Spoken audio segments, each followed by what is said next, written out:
Welcome back to a new tutorial on energy transfer.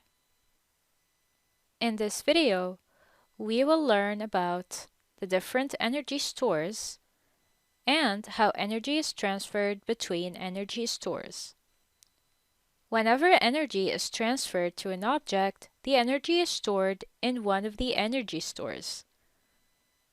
So let's take a brief look at the most important types, like the chemical energy, the kinetic energy, the gravitational potential energy, the thermal energy, the elastic potential energy, and the electric energy.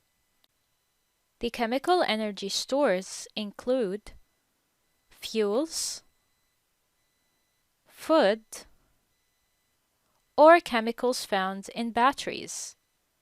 This energy is transferred when chemical reactions occur in our body, or in the batteries to provide us with electricity. The thermal energy, which is basically the heat energy traveled within the object and which is related to its temperature.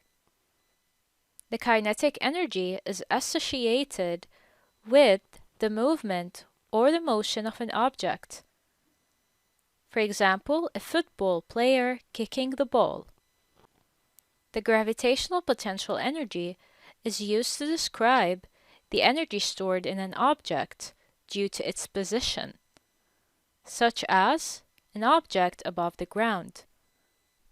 The elastic potential energy stores describe the energy stored in a springy object when stretched or when compressed. And the electrical energy is a type of energy caused by a moving electric charge, such as electrons.